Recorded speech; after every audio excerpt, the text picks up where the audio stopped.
Jadi kalau misalkan udah sembuh, jangan kaget ya jika nanti ketemu pasien dengan venous ulcer, lukanya sudah sembuh, dia akan muncul kembali. Ini pasien pertama sudah debridement di rumah sakit, Pak. Kemudian Ya, tahu mengapa kok di rumah sakit debridement-nya masih kayak gini, masih banyak jaringan nekrotik. Saya juga jadi tanda tanya kok kayak gini gitu loh.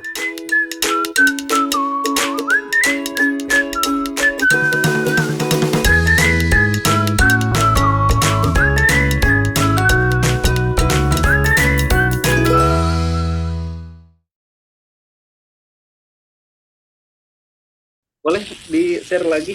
Nanti saya juga coba share beberapa foto lagi ya yang punyanya Bu Siti ini karena memang menarik sekali ya kasusnya yang mungkin juga sering teman-teman alami ya di lapangan atau sering teman-teman temukan, cuma kita kadang bingung gitu ya penanganannya seperti apa, kemudian juga treatment yang tepat itu seperti apa sih seharusnya.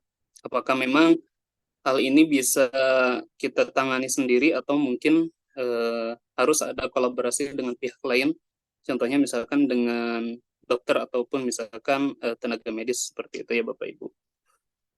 Nah, kebetulan kasus yang tadi di-share itu adalah kasus DVT ya, atau deep vein thrombosis, yang dimana biasanya terjadi gangguan pada area pembuluh darah di kaki, yaitu khususnya pembuluh darah vena.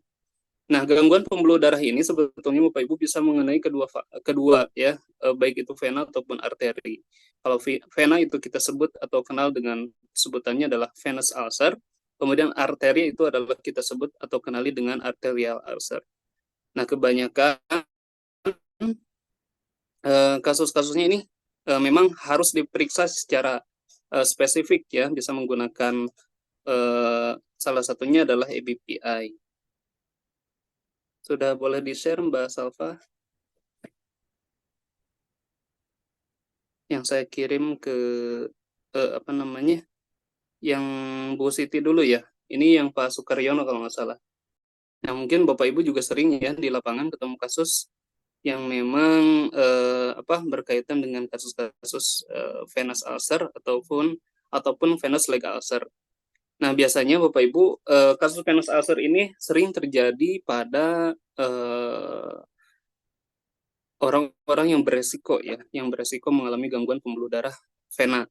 Nah, salah satu faktor risiko yang paling di lapangan dan juga beberapa berdasarkan dari literatur yang ada yaitu dipengaruhi oleh karena adanya tekanan atau akibat kan karena kaki ini sebagai penopang ya berat badan kita, jadi semakin tinggi berat badan atau semakin berat badan kita ya biasanya itu semakin tinggi resiko terjadinya gangguan pembuluh darah vena atau pembuluh darah balik dari perifer dari ujung kaki ke area jantung kembali ke jantung. Nah, seperti itu. Nah, kasus ini ya pasiennya itu dengan kondisi berat badan yang berlebih ya, dengan obesitas gitu ya. Jadi pasiennya memang berat badannya ini katanya lebih dari 90 kilogram. Jadi bisa dibayangkan sangat tinggi sekali ya. Bapak Ibu, dan ini memang mungkin beliau sudah dari sejak lama mengalami berat badan yang seperti itu, dan terus kemudian juga ketidaktahuan bagaimana cara penanganan dan juga pencegahan terhadap terjadinya luka ya. Boleh diputar videonya Mbak Salva. Mungkin kita akan lihat kasus yang awal ini ya. Ini sangat khas sekali Bapak Ibu. Jadi kita dapat bedakan sebetulnya ya, kita dapat bedakan mana venous ulcer, mana arterial ulcer. Biasanya kalau venous ulcer itu kondisinya dia pertama adalah lokasi ya, lokasi kaki atau lokasi luka itu berada pada area pergelangan kaki ya, dan itu memang sering di situ ataupun agak atas di betis. Nah, beda lagi dengan arterial ulcer. Kalau arterial ulcer biasanya lokasinya itu ada di ujung jari ya, di ujung jari ataupun di tumit. Nah, itu. Kenapa demikian? Karena yang terjadi adalah gangguan pembuluh darah dari jantung ke area perifer. ke area kaki, ke area ujung. Jadi nggak sampai itu, sehingga terjadi luka ataupun mengalami nekrosis seperti itu. Nah, kalau misalkan venous ulcer lain lagi ceritanya. Dia sampai ke ujung, ya, ke perifer itu sampai, tapi pada saat mau balik itu tersumbat, terhambat ya venous return-nya oleh baik itu trombosis ataupun tadi ada sumbatan yang lain, atau juga bisa pengentalan pembuluh darah itu sendiri gitu ya. Jadi sehingga di sini muncullah luka, ya, muncul luka di area pergelangan. Dan kemudian tanda yang kedua adalah dia mengalami pembengkakan pada area kaki, khususnya pada betis, ya. Jadi karena tadi pembuluh darahnya tersumbat, dia mengalami pembengkakan pada area betis dan di area pergelangan kakinya mengecil. Karena areanya bisa terjadi luka ataupun dia membantu memompa ke area atas tetapi tidak bisa atau tidak dapat mengembalikan pembuluh darah tadi, aliran darah tadi. Gitu. Jadi bisa dikenali dengan adanya bentuk kaki botol terbalik, ya, botol terbalik. Nah, itu atau kaki botol seperti itu Bapak Ibu. Jadi memang ciri khas daripada vena itu adalah seperti itu. Kemudian yang selanjutnya jika kita lakukan asesmen lagi, maka tanda dari khasnya vena ini adalah dia biasanya lukanya ini muncul kembali Bapak Ibu. Jadi kalau misalkan udah sembuh, jangan kaget ya jika nanti ketemu pasien dengan venous ulcer, lukanya sudah sembuh, dia akan muncul kembali. Itu biasanya selang beberapa bulan ya, ada yang 3 ataupun 6 bulan itu biasanya luka bukan bisa berulang pada lokasi atau area yang sama ataupun dia di area yang lain. Tapi intinya luka bisa muncul kembali. Nah, itu biasanya yang sering dialami oleh pasien-pasien yang gangguan pembuluh darah vena. Terus kemudian jika penanganannya tidak tepat, Bapak Ibu, ya, jika penanganannya tidak tepat, maka proses penyembuhannya itu akan lama. Pernah kita temui beberapa pasien yang memang lukanya sih nggak seberapa ya, kecil gitu ya, nggak terlalu besar. Nah, kalau ini kan lumayan ya, kasusnya lumayan agak lebar lukanya. Itu kecil saja Bapak Ibu, cuman penyembuhannya itu lama banget. Udah dikasih antimikrobial dan segala macam, itu lama banget. Kenapa? Karena tadi, masalah utamanya tidak tertangani dengan tepat, yaitu gangguan di pembuluh darah venanya. Nah, kemudian selanjutnya, tanda yang paling sering muncul, ya, pada gangguan pembuluh darah vena, jika kita bandingkan dengan gangguan pembuluh darah arteri adalah, kalau pembuluh darah vena, Bapak Ibu mau kan biasanya sakit, dua-duanya memang sakit, tapi kalau arterial itu lebih sakit lagi, Bapak Ibu. Jadi tingkatan nyerinya itu lebih gitu ya, jika dibandingkan dengan vena. Terus jika diangkat ya, kan kita suka elevasi tuh kakinya dinaikin ya, dinaikkan pakai pengganjal atau bantal atau apa. Nah, bedanya dengan pembuluh darah, gangguan pembuluh darah arteri atau arterial ulcer, jika vena itu pada saat diangkat dia akan berkurang nyerinya karena terbantu tuh proses venous return-nya, pembuluh darah balik venanya. Tetapi kalau arterial itu tidak, justru kalau diangkat dia akan bertambah nyerinya, gitu ya. Bedanya tadi dengan vena. Kalau arteri itu diangkat ke atas elevasi dia akan bertambah nyeri. Kenapa? Karena justru tadi sumbatan ke area perifer yang terganggu. Nah, gitu ya Bapak Ibu ya. Jika Bapak Ibu di tempat masing-masing memang idealnya bagaimana cara kita mengetahui ini gangguan pembuluh darah vena ataupun arteri atau mix antara vena dan arteri gitu ya. Nah, untuk mengetahuinya Bapak Ibu memang harus melakukan pemeriksaannya jika di praktik mandiri atau menggunakan kita konsep perawatan luka menggunakan ABPI atau ABI ya. ABPI itu adalah Ankle Brachial Pressure Index ya. Itu untuk mengetahui tadi, membandingkan antara pembuluh darah sistolik ankle di kaki dengan di brachial di tangan ya. Jadi untuk membandingkan, idealnya adalah sama Bapak Ibu. Jadi banding 1 gitu ya. Jika misalnya pembuluh darah di tangannya adalah 120, maka idealnya di kaki juga sama, yaitu sistoliknya 120 gitu. Nah, apabila terjadi gangguan adalah ketika di kaki mengalami lebih rendah sistoliknya dibandingkan dengan di tangan. Contoh misalnya di kaki itu adalah 80, sementara di tangan 120. Maka tinggal dibagi tuh, 80 dibagi 120 berapa hasilnya. Nanti itu masuk ke kategorinya ya. Kategori apakah itu vena, apakah itu arteri. Vena adalah jika hasilnya 0,6 sampai 0,7 ya. Itu adalah vena.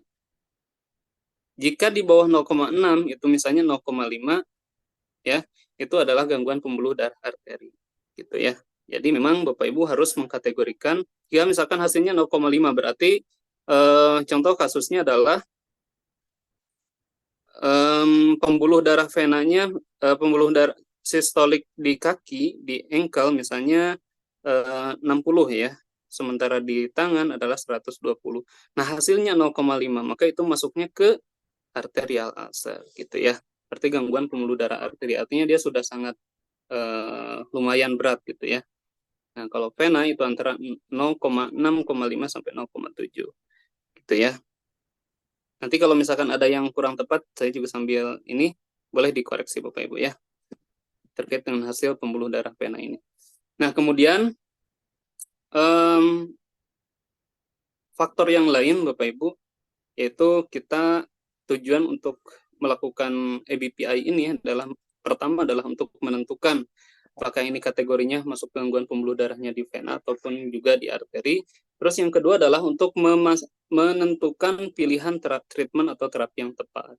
Nah, jika gangguan pembuluh darahnya di vena atau venous ulcer, maka kita harus melakukan terapi kompresi. Ya, mungkin Bapak Ibu yang sudah selesai pasti sudah pernah ya diajarkan bagaimana melakukan terapi kompresi, ataupun yang belum juga selesai biasanya sedikit dibahas ataupun mungkin dapat dari seminar ataupun atau workshop misalnya terkait dengan 4-layer bandaging ya. Nah, itu penting untuk diaplikasikan tadi untuk membantu pembuluh darah vena kembali gitu ya.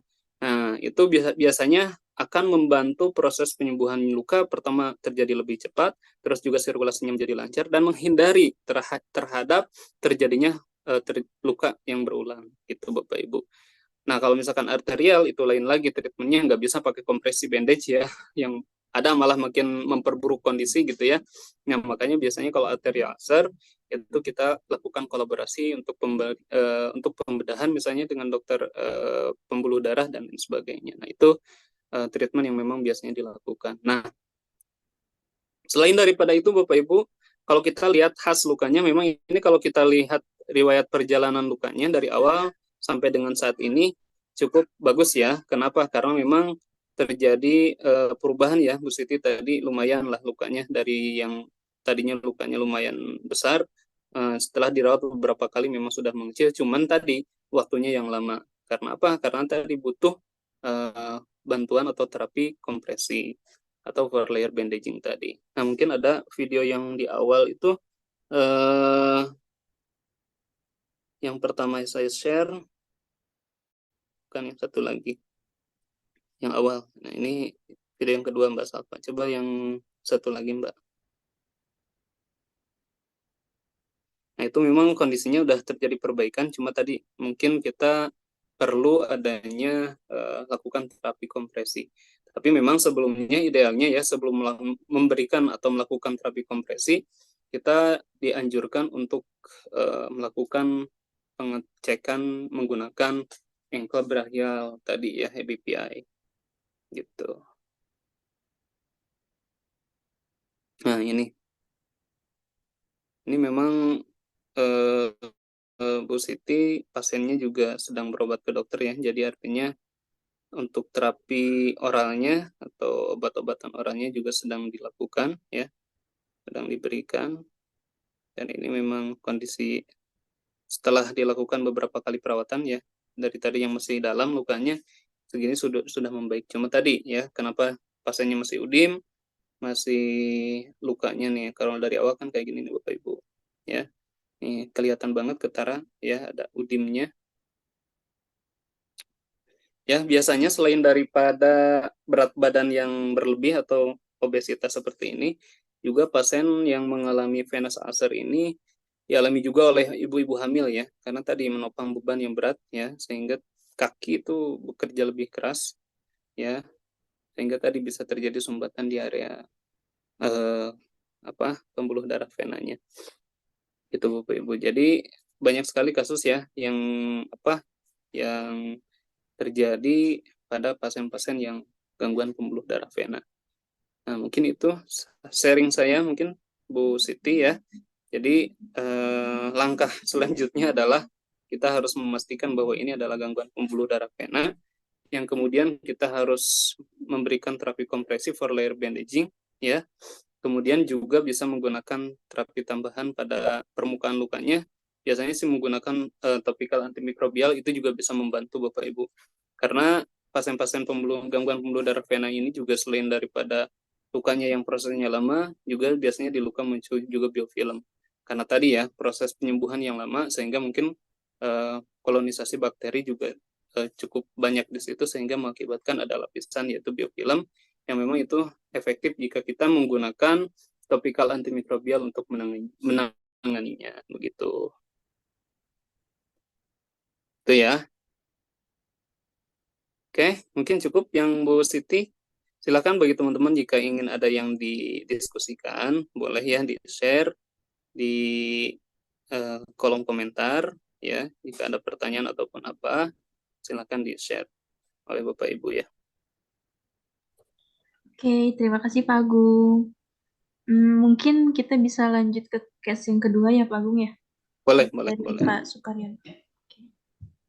Nah, ini dari Bapak senior kita nih. Bagaimana kabarnya Bapak senior? Katanya udah Bapak kapus sekarang ya. Aduh, selamat ya. Masih di mana ini Pak Sukaryono? Di rumah atau di mana nih? Suaranya Pak? Lagi ke pertemuan, Pak. Oh, lagi pertemuan. Baik Pak. Wah, mantap sekali Pak. Iya. Ini kasusnya cukup bagus Pak. Kalau boleh tahu diceritakan dulu Pak riwayat sebelumnya kan ini katanya baru sekali penanganan ya Pak ya oleh Bapak. Nah, sebelumnya udah dirawat menggunakan apa atau dirawat di mana gitu Pak? Itu buat di project new print composer di menu project. Ini pasien pertama sudah debridement di rumah sakit, Pak. Kemudian Ya. tahu mengapa kok di rumah sakit debridementnya masih kayak gini, masih banyak jaringan nekrotik. Saya juga jadi tanda tanya kok kayak gini gitu loh. Nah, terus pasien menghubungi saya, Mas minta tolong dirawat, katanya bapak saya baru pulang dari rumah sakit. Pas saya buka, ini masih baru dari rumah sakit, kok kayak gini gitu. Nah, inilah arteri, saya bilang dan keluarganya ini arteri ulcer, ini arterinya ada penyumbatan, saya jelaskan dengan keluarganya. Ini butuh proses perawatan yang panjang, saya bilang gitu. Nah, ini jaringan yang mati ini harus dibuang. Saya juga heran, ngapa kok di rumah sakit namanya debridement kok enggak tuntas gitu. Nah, kemudian keluarganya minta dirawat. Kemarin saya rawat untuk ininya pakai meclofazin yang hijau, Pak. Kemudian saya tutup dengan dressing yang aktif sel AG, Pak, karena untuk kontrol infeksinya. Iya. Nah, untuk perawatan selanjutnya bagaimana itu, Pak? Ini usia berapa Pak pasiennya Pak? 62 tahun, Pak. Tapi udah pasti arteri atau masih ada kemungkinan yang lain Pak? Kalau ini kan baru perdugaan saya arteri, Pak, karena belum ada pemeriksaan Dopplernya. Oh ya, mungkin dari dari rumah sakit sebelumnya ada pemeriksaan pembuluh darah atau USG gitu Pak? Enggak ada, Pak. Enggak ada ya. Warganya juga enggak tahu penjelasan dari rumah sakit itu bagaimana, enggak ada. Cuma ini diberitahu memang di debridement tapi enggak ada rencana amputasi ya Pak ya? Iya, itu ada diberitahu bagaimana tindak lanjutnya oleh rumah sakit itu tidak tahu juga, cuman ngomong ini butuh perawatan, harus cari orang yang benar-benar tahu perawatan luka, katanya gitu. Iya, berarti ini udah berada di tangan yang tepat lah ya Pak ya? Insya Allah Pak. Insya Allah ya. Pak, untuk seru ke depannya. Oke Pak. Menarik sih ya. Jadi ini kasus yang cukup menantang sebetulnya Bapak Ibu. Cuman memang kita berada di pinggir jurang ibaratnya. Kalau berhasil kita bagus, tapi kalau misalnya memang agak kelewat waktunya dan juga memang udah lumayan berat kondisinya, agak susah juga dengan kondisi seperti ini. Cuman memang kita bisa mencobanya sih Pak. Pada intinya tadi ya, jika misalkan memang ada gangguan pembuluh darah, baik itu ven ataupun arteri, selain kita untuk melakukan perawatan, kita harus bantu untuk support proses aliran darah ke kakinya gitu ya. Jika arteria berarti kita harus support agar aliran darah ke area kaki ini menjadi minimal lah membaik gitu daripada kondisi sebelumnya. Caranya dengan apa? Mungkin bisa di asesmen Pak menggunakan obat-obat pengencer atau tidaknya nih pasiennya. Seperti asetil gitu Pak dokter ya. Biasanya pengencer darah kayak gitu, nah itu biasanya diberikan gitu heparin atau apalah gitu ya, yang memang untuk membantu memperlancar aliran darah. Tetapi jika tidak berarti kita harus membantu Pak. Nah biasanya kalau teman-teman di Walker itu menggunakan alat ya, yang untuk memompa gitu Pak, yang dari apa tuh dulu tuh Soho ya, yang pakai venous Venoplus atau arterial yang ada arterialnya tuh khusus. Nah, itu juga bisa membantu untuk memperlancar aliran darah ke kaki. Atau misalnya kalau ini pasiennya DM berarti harus dikontrol gula darahnya gitu ya, supaya tadi sirkulasi darahnya agak terbantu, agak lancar. Nah, itu salah satunya Pak. Selain nanti kita melakukan perawatannya. Nah, ini mungkin bisa dikaji Pak untuk kondisi lukanya. Jika misalnya arterial, biasanya kita raba tuh aliran atau area-area ujungnya atau perifernya itu biasanya agak dingin akralnya. Nah, jika dingin memang udah mengarah ke arterial gitu. Pasiennya kesakitan nggak Pak ini Pak? Pasien ini saya tanya enggak ngeluh sakit, itu saya bingung juga Pak. Nah, berarti ada DM nggak? Ya memang pasien DM. Oh iya, biasanya kalau misalkan DM dicampur neuropati juga gitu. Jadi walaupun dia arterial tapi nggak berasa sakit gitu. Nah, ini PR-nya lumayan ya Pak ya. Pertama, memang targetnya adalah kita harus tentukan perencanaan perawatannya ya. Kembali lagi ke konsep TIME. Gimana caranya ketemu warna dasar luka gitu. Jadi harus ketemu dulu Pak warna dasar lukanya sampai batas merah gitu ya, ketemu merah. Cuman memang autolisis ini juga jangan terlalu heboh Pak. Biasanya kalau arterial, kalau terlalu lembab juga nggak terlalu bagus ya untuk lukanya, biasanya malah breakdown. Tapi nanti boleh Bapak coba dulu, ini memang harus diautolisis ya. Mudah-mudahan ini nggak ada arteri. Jika tadi misalkan nggak ada sakit atau apa, jadi kita berharapnya ini hanya DM saja gitu ya, tanpa ada gangguan pembuluh darah.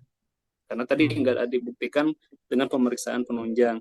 Nah, kalau ada pemeriksaan penunjangnya lebih enak. Misalkan Bapak mau EBPI pun agak susah, ini agak harus atas, harus di area yang masih ada denyut nadinya gitu ya. Tapi nggak apa-apa. Sementara Bapak bisa, kita pertama harus perhatikan dulu ya warna dasar luka. Yang punggung kaki Mbak Salva boleh?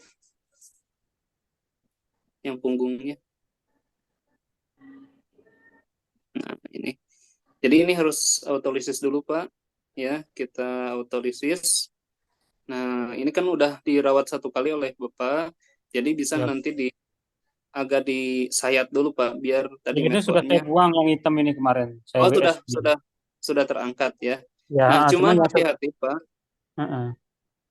Cuman kita harus fokusnya justru sekarang, kalau jari ya kita tutup mata ya. Apakah misalkan nanti bisa diselamatkan jika tulang, tendon, dan ligamennya masih utuh. Tapi jika misalkan udah rusak berarti ya mau tidak mau itu harus keangkat. Nah, fokus kita sekarang justru ke area yang ini nih, yang di daerah apa tuh? Daerah pergelangan ya. Coba Mbak Salva. Nah, ini daerah kan itu ada batas tepi luka nih Pak, batas lukanya.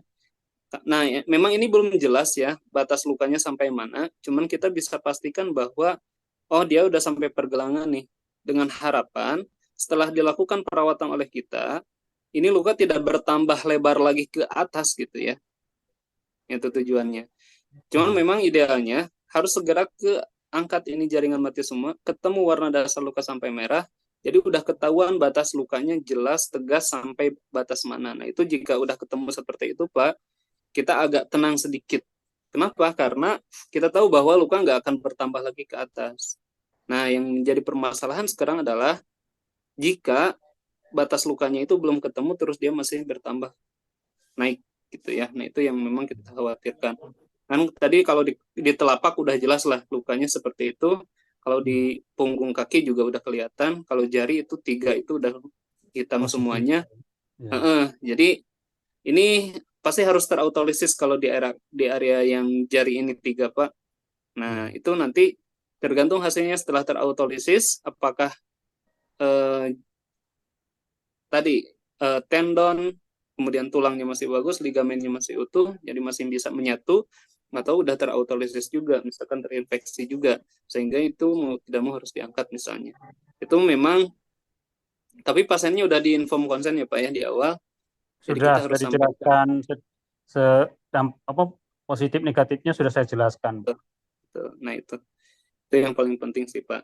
Jadi Iya. PR kita sekarang tetap ya Pak ya, gimana caranya memperlancar sirkulasi darah ke area kaki. Kalau misalkan Bapak punya alat arterial plus atau veno plus, itu lebih bagus karena itu sangat efektif Pak untuk membantu proses pasien-pasien yang kayak gini. Terus juga mungkin bisa digunakan dengan adjunctive terapi yang lain, misalkan menggunakan infrared dan sebagainya. Ya, walaupun tadi yang lebih efektif adalah menggunakan electrical stimulation tadi, kayak menggunakan veno plus atau arterial plus. Itu yang paling efektif. Terus yang kedua, tetap penggunaan antimikrobia harus dilanjutkan, Pak. Ya, boleh menggunakan silver dressing ataupun juga antimikrobial yang lain, dan juga menggunakan support autolysis debridement dengan tadi misalnya menggunakan salep metcofazin, ya. Nanti kalau misalnya udah ada yang silver, metcofazinnya lebih enak ya, Pak ya. Jadi Iya, dulu tinggal sudah ada, satu sekarang produk tidak ada lagi, kita Pak. gunakan semuanya ya. Cuma ya harap bersabar, itu masih diproses ya. Iya. Jadi boleh menggunakan antimikrobial yang lain dicombine ya dengan metcofazin. Tujuannya itu tadi untuk mengurangi bakteri ya, dan juga untuk mempercepat proses time-nya, T-nya, supaya ketemu warna dasar luka. Terus ini diperhatikan juga pada saat pencucian. Ini sering teman-teman agak suka nggak aware gitu ya terhadap pencucian luka, padahal itu sangat menentukan ya Pak ya, untuk proses penyembuhan itu bisa terjadi lebih cepat. Jadi kalau lukanya kotor umpamanya, itu kita bisa optimalkan dengan mencuci luka ya, bisa sampai 2 kali diulang pada saat 1 kali perawatan, itu nggak masalah, yang penting cuci sampai betul-betul bersih. Nah itu juga sangat membantu terhadap proses penyembuhan luka. Minimal infeksi berkurang ya pada saat pencucian di awal, dan juga mungkin tadi jaringan-jaringan mati juga bisa keangkat jika sudah diautolysis debridement. Nah ini mungkin masih ada sisa-sisa karena baru dibuka, belum dicuci gitu ya Pak ya. Iya. Ini baru dibuka dari rumah sakit. Iya kelihatan soalnya. Iya. Nah biasanya kalau udah ditangani oleh perawat luka nih, pencuciannya juga sangat optimal gitu. Karena memang tadi proses pengurangan terhadap kejadian infeksi itu ditentukan salah satunya menggunakan pencucian yang adekuat. Gitu sih Pak. Kalau nextnya ya mungkin ini prosesnya lumayan lama lah ya. Karena memang pasti udah grade 4 ini. Walaupun belum kebuka pun udah bisa kita tebak bahwa ini sudah sampai bone expose lah. Gitu. Jadi komunikasi dengan pasiennya harus diterapkan ini, bahwa resiko-resiko tadi yang sudah Bapak sampaikan ke pasien juga itu akan berpengaruh ya, akan terjadi. Dan juga mungkin nutrisi perlu diperhatikan Pak ya, jika ada gula, kontrol gulanya, glikemi kontrolnya penting, karena tadi kalau gulanya tidak terkontrol, pasiennya stres dan sebagainya, ya itu juga akan memperburuk keadaan. Ya ini kita lihat daerah-daerah yang masih sehatnya, yang masih kelihatan utuh juga ini masih beresiko Pak. Biasanya sih ketika misalnya, ini kan udah hitam banget, ini saya nggak tahu udah berapa lama luka dari awal dan apa saja yang sudah dilakukan di rumah, karena ini udah nekrotiknya lumayan ya di dalamnya. Ini odor banget gak Pak? Odor banget itu. Nah odor banget kan, nah makanya pencucian itu harus betul-betul Pak. Pencucian harus benar-benar bagus. Ya kalau misalkan sekali belum hilang odornya, cuci lagi sekali lagi, 2 kali nggak masalah. Terus kalau ada ozon di rumah, boleh Pak ditambah menjadi 30 menit misalnya. Boleh di Biar lebih ozon, efektif. Pak ya? Harus di ozon, Pak. Oh ya, Ya, kalau siap. ada ozon, harus di ozon. Kalau misalnya kan kita standar 15 menit tuh untuk pasien-pasien yang general lah, yang biasa yang nggak terlalu infeksi. Nah, ini boleh kita tambah 20 atau 30 menit, nggak masalah, Pak. Oh ya, siap. Cuman mungkin waktu kita aja yang agak kepotong ya, Pak ya. Ya, gitulah. Mudah-mudahan cepat membaik, Pak. Nanti kalau misalkan di pertengahan ada perubahan dan sebagainya, boleh didiskusikan lagi, di-share di grup ya, Pak ya. Cuma memang Ya, Pak. clue-nya untuk pasien-pasien arterial seperti itu. Gitu sih, Pak. Oke, mungkin untuk pertemuan kita hari ini sudah cukup ya. Terima kasih banyak Pak Agung atas ilmu dan informasi yang telah disampaikan. Insya Allah bermanfaat untuk kita semua. Terima kasih juga Bapak Ibu sudah meluangkan waktunya untuk pertemuan kita hari ini. Sampai bertemu lagi di pertemuan berikutnya. Nanti hari Kamis kita akan ada Zoom lagi ya. Di jam seperti biasa sama. Untuk kasus berikutnya juga akan kita bahas di pertemuan berikutnya. Terima kasih Pak Agung, terima kasih Bapak Ibu semuanya. Sampai bertemu lagi. Terima kasih. Terima kasih, Pak Agung.